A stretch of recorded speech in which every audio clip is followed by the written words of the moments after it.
Τώρα λοιπόν πάμε να δούμε την νοσηλευτική διεργασία, πώς θα κάνουμε λοιπόν λήψη της αρτηριακής πίεσης.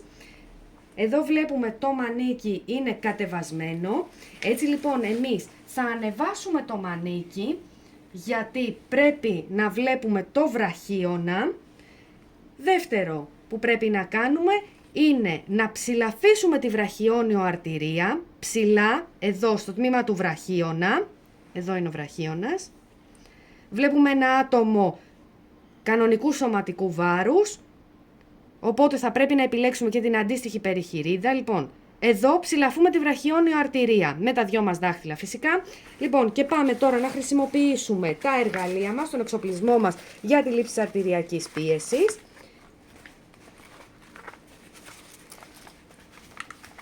Το σφιγμομανόμετρό μας και φυσικά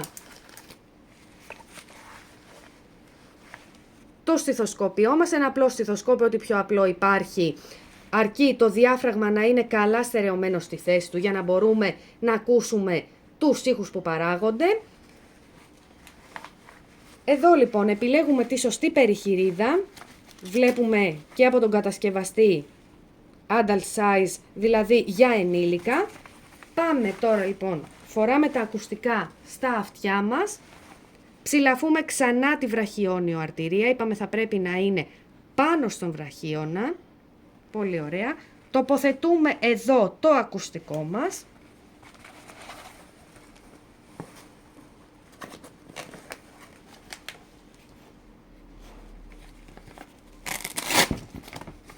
Και κατόπιν θα τυλίξουμε την περιχειρίδα γύρω από το ακουστικό.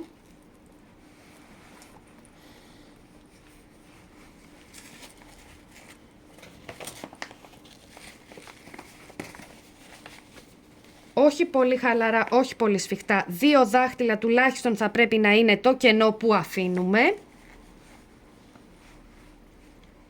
Και φουσκώνουμε μέχρι τα 180 mm ύλης τεραργύρου.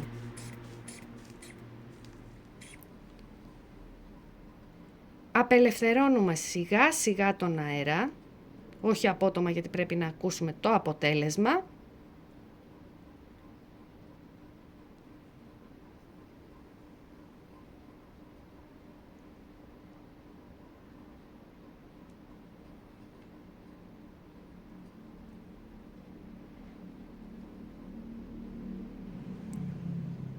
Ο πρώτος ήχος που ακούμε, που ήταν στο 111, είναι η διαστολική πίεση.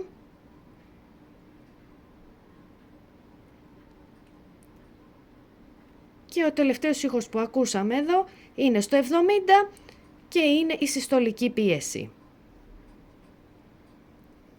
Όταν δεν ακούμε άλλο ήχο, απλά απελευθερώνουμε τον αέρα. Αφαιρούμε την περιχειρίδα